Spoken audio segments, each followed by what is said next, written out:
Se o sol se pôr e a noite chegar, tu és quem me guia. Se a tempestade me alcançar, tu és meu abrigo.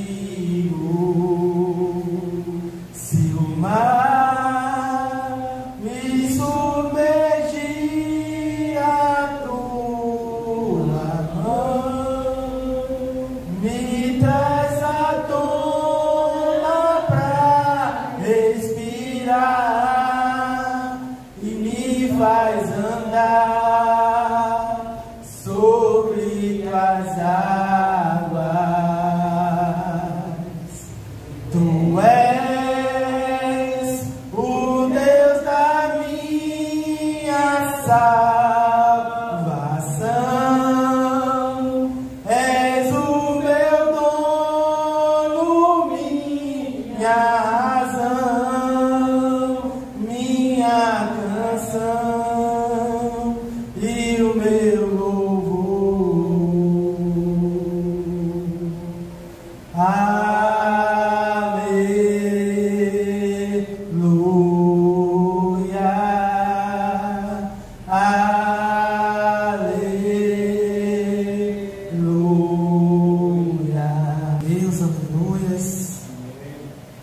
O Senhor é bom e a sua fidelidade dura para sempre.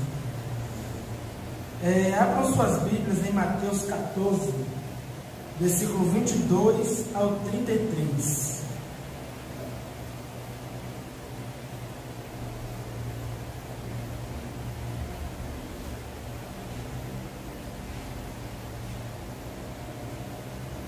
Nós vamos falar hoje sobre o socorro que vem andando sobre as águas.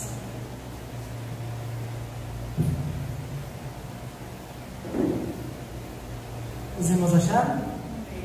Amém? Minha tradução diz assim: logo em seguida, Jesus insistiu com os discípulos para que entrassem no barco e fosse adiante dele para outro lado, enquanto ele despedia a multidão. Tendo despedido a multidão, subiu sozinho a um monte para orar. Ao anoitecer, ele estava ali sozinho, mas o barco já estava considerável à distância da terra, fustigado pelas ondas, porque o vento soprava contra ele. Alta madrugada, Jesus dirigiu-se a eles, andando sobre o mar. Quando o viram andando sobre o mar, ficaram aterrorizados e disseram: é um fantasma, e gritaram de medo. Mas Jesus imediatamente lhes disse: coragem, sou eu, não tenha medo. Senhor, disse Pedro, se és tu, manda-me ao teu encontro por sobre as águas. Então respondeu ele: venha. Então Pedro saiu do barco, andou sobre as águas e foi na direção de Jesus. Mas quando reparou no vento, ficou com medo e, começando a afundar, gritou: Senhor, salva! Versículo 31. Imediatamente Jesus estendeu a mão e segurou e disse: homem de pequena fé, por que você duvidou? Quando entraram no barco, o vento cessou. Então os que estavam no barco o adoraram, dizendo: verdadeiramente tu és o Filho de Deus. Versículo 34. Depois de atravessarem o mar, chegaram a Genezaré. Quando os homens daquele lugar reconheceram Jesus, espalharam notícia em toda aquela região e trouxeram os seus doentes, suplicavam-lhe que apenas pudessem tocar na borda do seu manto, e todos que nele tocaram foram curados. Glória a Deus. Podem se assentar.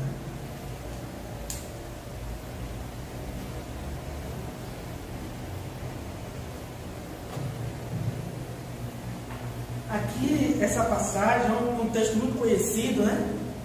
Creio por todos nós, que é quando Jesus vem andando sobre as águas, como nós acabamos de ler, e Pedro, num ato de coragem, vai andando sobre as águas.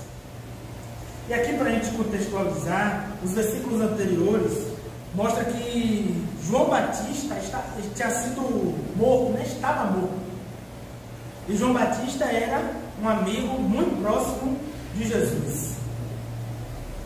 E também nos versículos anteriores mostra que Jesus faz a primeira multiplicação de pães e peixes para toda aquela região. E Jesus com seus discípulos está saindo de Betsaida e está indo para Genezaré. Só para a gente poder entender o que estava acontecendo antes. E aqui eu trago o nosso primeiro ponto para esse texto, para a gente poder meditar nessa noite, né? O versículo diz que era uma noite tempestuosa, né? De muita tempestade, ventos fortes, que açoitavam o barco, né? Balançava o barco. E aí é uma cena assim um tanto assustadora, não é verdade? Os discípulos estão no mar enfrentando uma tempestade furiosa. E às vezes é assim na nossa vida. Estamos passando por situações agitadas, cheias de desafios e adversidades. Mas é nessas horas que nos sentimos perdidos, podemos estar nos sentindo perdidos e confusos e até com medo, é que Jesus aparece. Amém? Amém.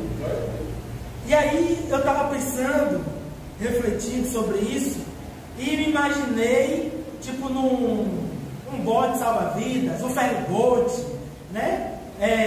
Qual é aquela outra? Jangada, o que mais com o nome do outro? A lancha, né? Quem faz a travessia aí, Salvador para Madre de Deus, né? Madre de Deus? Para a ilha, para Itaparica, né?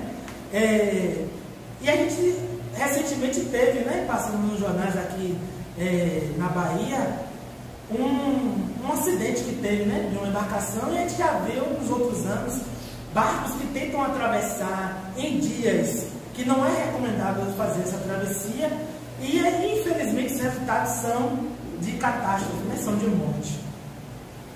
Eu fico imaginando, Deus me livre e guarde, eu imagino, não querendo imaginar, o que aquelas pessoas passaram dentro daqueles barcos, né? O desespero, o medo que estava passando na mente e no coração delas, né? Se iam chegar vivas do outro lado ou não, porque estava um tempo de tempestade, barco cheio, lotado, afundando. E muitas das vezes é assim que nós nos sentimos, pressionados, apertados, para dar alguma resposta, para uma solução, a gente se vê acuado, perdido. E nós precisamos lembrar de clamar ao Senhor nesses momentos, porque Ele vai aparecer em nossas vidas e vai trazer socorro para nossas vidas. Minha esposa, né, Mirela, ela não gosta muito de fazer travessia, não. Quando eu falo a ela, vamos pegar um ferry, vamos dar um passeio, isso aqui, ela não vamos pegar um carro, vamos pegar um ônibus, mas e você está concordando também, né? Não vai não? Eu só peguei ferry uma vez, duas vezes, uma vez com minha mãe, que eu fui visitar minha tia, e uma vez com meu tio, também para visitar uma tia minha, que já é falecida. E eu fui na parte de baixo, dá para ver assim pela janela, bem pertinho da água, você vê aquela imensidão de mar, aquele desespero que dá no coração. E interessante que os estudiosos, né, os teólogos, os estudiosos, dizem que o mar, naquela época, ele trazia para o povo aquela sensação de infinito, né, de medo, do problema, né, de algo que não se dá para descobrir até hoje, né? Os próprios cientistas, eles conhecem mais do céu, mais do espaço, do que das profundezas do mar. Eles dizem que o mar é um mistério.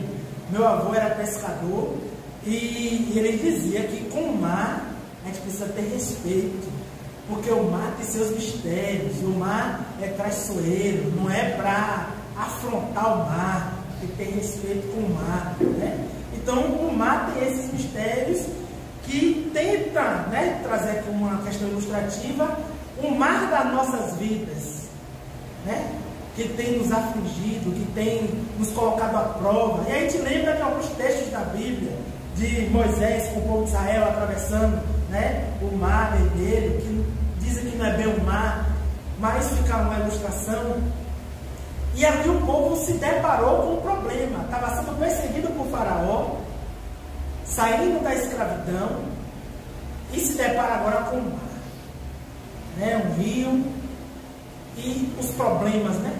E agora? O ditado no bom baianês: se ficar o bicho pega, se correr o bicho come. Aqui nós devemos clamar, pedir socorro, fazer que nem Moisés, clamar a Deus, chamar a Deus por socorro. E o interessante que tem uma passagem, o versículo diz que Jesus fala, né, para ter coragem, não é assim? Deixa eu ver aqui o versículo. Eu não anotei.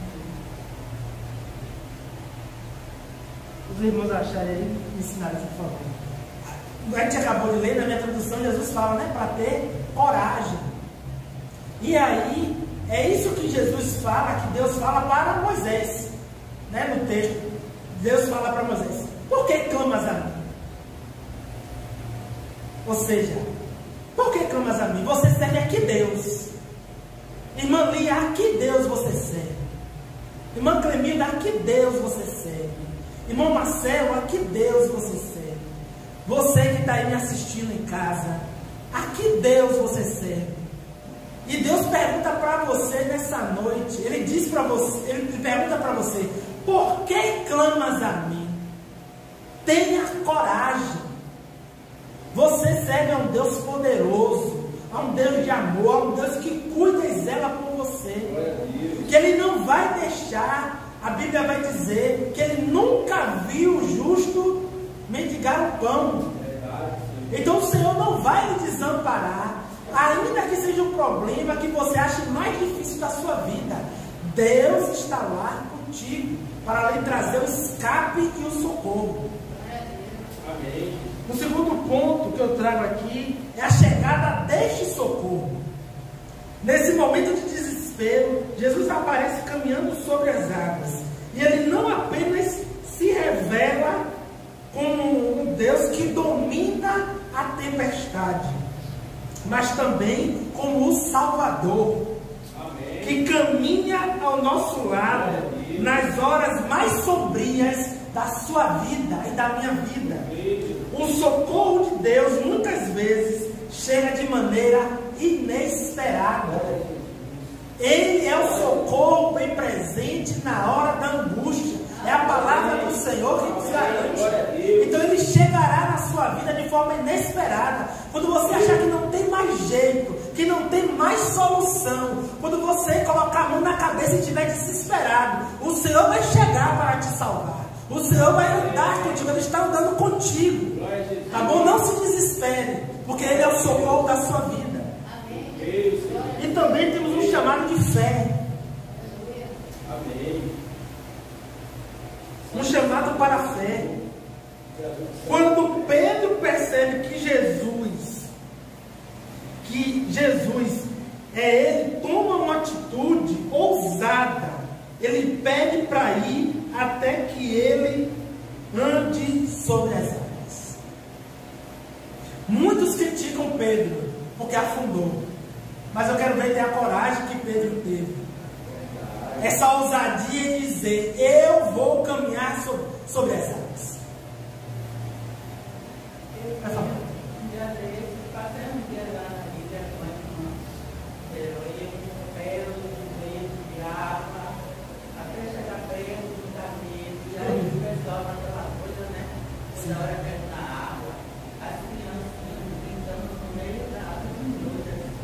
E eu, com muito medo, aí teve uma hora que a irmã tentou me levar até um certo ponto.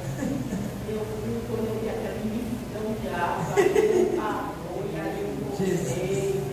E aí eu caí na água, ainda também foi uma rolada. E daí foi eu não entendo nada. E não estava lá, estava latando, né? Estava de longe olhando.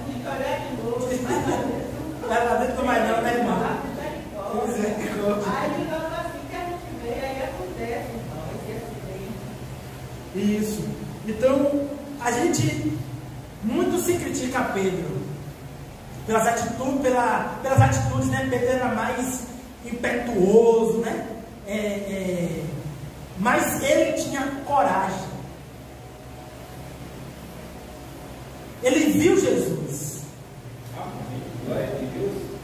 Então, quando a gente vê Jesus em meio às nossas tempestades, a gente tem que correr para Ele.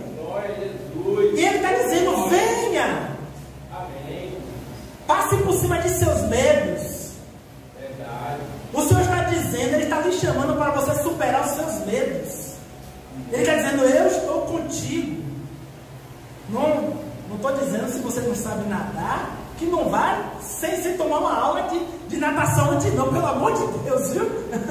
Supere seu medo indo para uma aula de natação.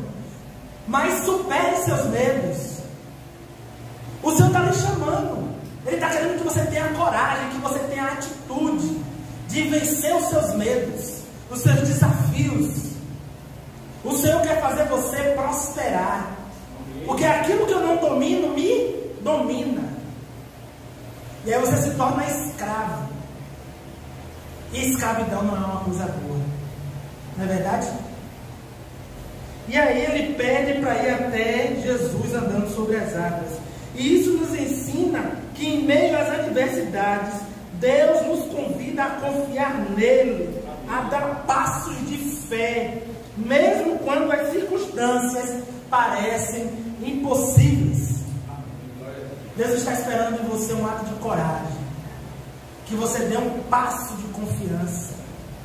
Ainda que você não creia, ainda que seus olhos carnais não estejam vendo um milagre acontecer, ainda que você não esteja vendo as barreiras e o mar da sua vida se abrindo, como abriu com o povo de Israel, Deus está dizendo: tenha coragem de dar um passo de fé.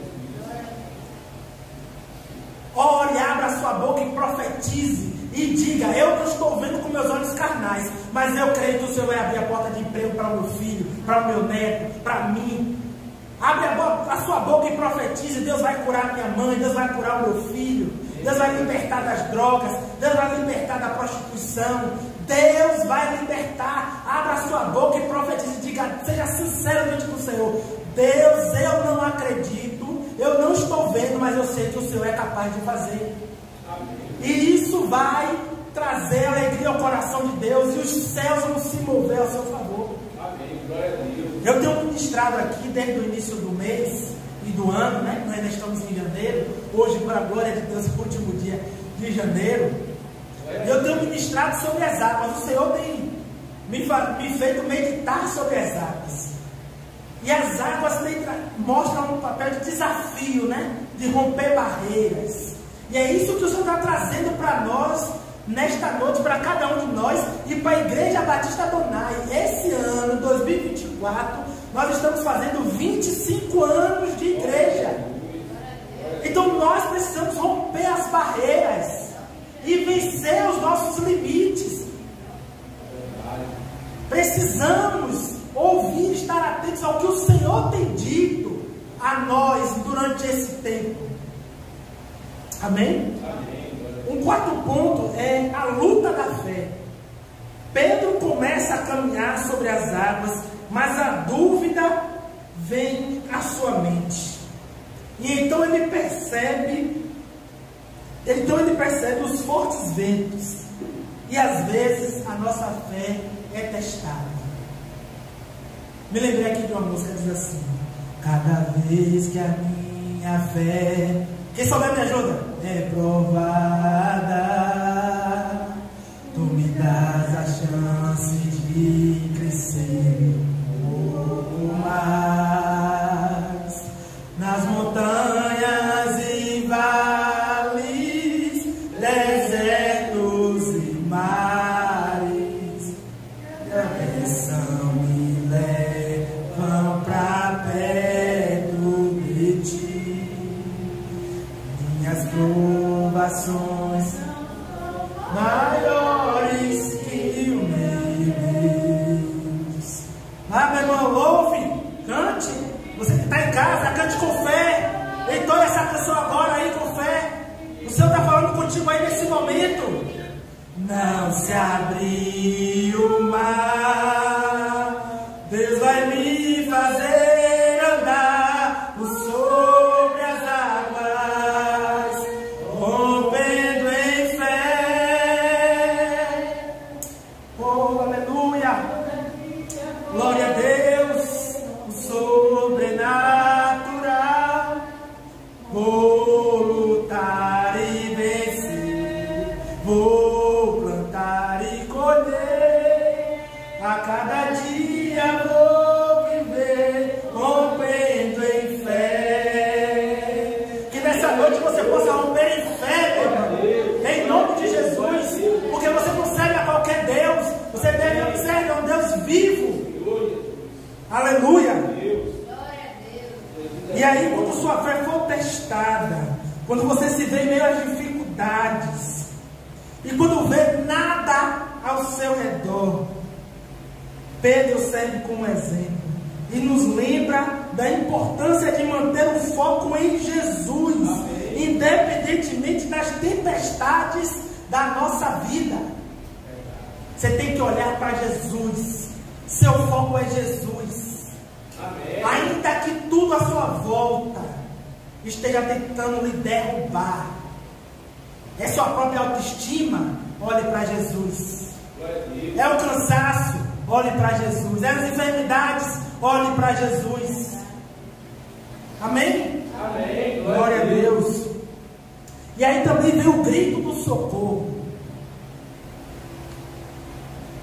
Quando Pedro começa a afundar, ele clama por socorro. Assim quando ele está afundando, ele: Senhor, ajuda-me. Esse é um ato de humildade e reconhecimento das nossas limitações e dependências do Senhor. Em nossas próprias lutas, podemos confiar que Deus sempre ouve o nosso grito por socorro e estende a sua mão, trazendo misericórdia para nossas vidas. Ele não vai deixar você só em meio a essa luta. Você vai clamar por socorro e Ele vai estender a mão amiga, o braço forte do Senhor, para te sustentar e te levantar e te erguer, e lhe tirar desse vale, desse poço, dessa situação que está te afligindo. Mas para isso você precisa gritar por socorro. Você vai clamar ao Senhor por socorro. Você vai chamar o irmão, vai chamar o pastor e vai dizer, um amigo, e vai dizer: eu estou precisando de ajuda. Ore comigo, ore por mim e comigo. Peça ajuda, peça socorro. A sexta coisa, caminhando para a gente finalizar, a resposta soberana de Deus. Jesus imediatamente estende a sua mão e segura Pedro. Jesus imediatamente, quando você pedir por socorro, Ele vai estender a mão para te ajudar. Amém, Jesus. Eu creio. Mostrando a sua soberania sobre as águas tumultuadas. Ele é o Deus que governa as águas, que governa o ar, que governa a terra. Ele que governa os governantes desta terra. Amém, Jesus. Ele é o Deus que tem poder sobre todas as coisas. E quando Ele quiser agir, Ele vai agir. E para isso você precisa confiar que tudo Ele pode fazer. Não tenha dúvida, porque foi as dúvidas que fez Pedro esmurecer e cair, e se afundar, descer o morro da ladeira. Mas Jesus está querendo que você olhe para Ele e rompa em fé. Amém. Glória a Deus. E isso revela que mesmo quando nossa fé falhar, a fidelidade de Deus permanece inabalável.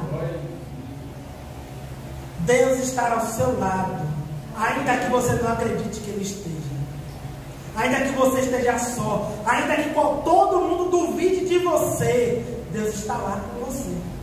Ele não vai lhe desamparar. E para a gente concluir,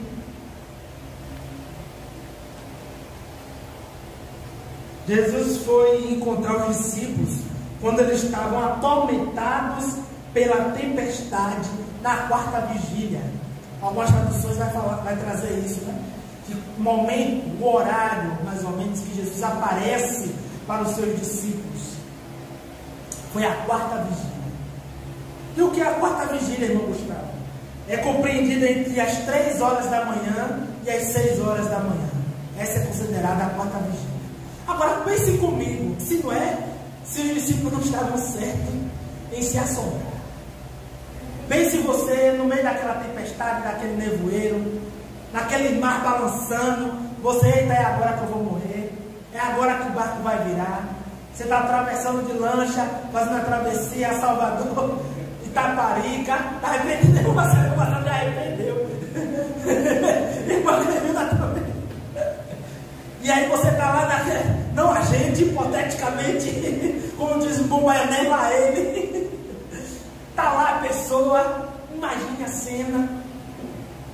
E Jesus disse: vá para Genezaré, adiantando lá o serviço, que eu vou terminar aqui de falar com o povo, de abençoar, de fazer milagres, de trazer cura, né? E vou ter um particular a Deus, que a Bíblia diz que ele despede do povo e vai orar. E os discípulos vão. Pega o seu barco e vai atravessar. Irmãos, vamos ser sinceros. 3 horas da manhã, no meio daquele breu. Aí em Salvador não tem muito isso não, é mais no interior, né? Que você só vê aquela nevoeira, você não enxerga quem está do outro lado. Não é assim? Você ouve, você vê uma sombra passando. 3 horas da manhã, tudo escuro. Quem vai ficar? Meu nome é Pinote, já fui. Eu vou correr. Se picar o bicho pega, se correr o bicho come, eu vou me mandar. Aqui eu não fico. Mas onde é que está a diferença? É que quando nós conhecemos a voz do nosso Senhor, do nosso Deus, nós ficamos. Porque nós precisamos ter a coragem de perguntar: quem está aí? Foi isso que os discípulos fizeram. Quem está aí? E Jesus respondeu: sou eu, é Jesus. Meu irmão, Jesus chegou na sua vida. Isso é motivo de alegria, é motivo de júbilo. Nós precisamos ficar alegres porque o Senhor chegou na minha e na sua vida, trazendo força, coragem, ânimo, alegria, dizendo que você é capaz, que você pode, que não é por conta da sua limitação física, que não é por conta da sua idade, que não é por conta do seu dinheiro, ou por conta da sua ideologia. Ele é Jesus, Ele está acima de todas essas coisas. E Ele tem planos de paz, de bênçãos para nossas vidas. Amém? Amém? Glória a Deus. E aí, era 3 horas da manhã, 3, 4, 5 horas da manhã, tudo escuro, e ele encontra. Isso quer dizer o que, irmão Gustavo? O que você está querendo dizer para a gente? Isso quer dizer que Jesus sempre vem ao nosso encontro quando nós nos achamos que o problema não tem mais solução. Quando a gente está lá perdido, em tempo de afundar. Quando nós achamos que acabou, já deu para mim, vou desistir. Jesus aparece. E Jesus é Jesus, né, irmãos? Ele não precisa dizer nada, basta ele aparecer. Basta ele entrar no nosso barco que a tempestade se acalma. Que tudo muda, tudo se resolve. E a segunda coisa, nos mostra que aquilo que nos ameaça, aquilo que tem nos trazido medo, chantagem, aquilo que tem nos ameaçado, causado dor, está debaixo dos pés do nosso Senhor e Salvador Jesus Cristo. Jesus vem andando sobre as águas. Amém. Jesus vem dominando o seu medo. Jesus vem controlando aquilo que tem te ameaçado. Lance sobre o Senhor as suas angústias, as suas dores, porque Ele tem cuidado de vós. Que possamos lembrar que em meio às tempestades da vida, podemos confiar no socorro divino. Que nossa fé seja firme, e nosso clamor seja constante, e nossa confiança em Deus seja permanente. Amém. Deus está no controle de todas as coisas. Amém. Amém.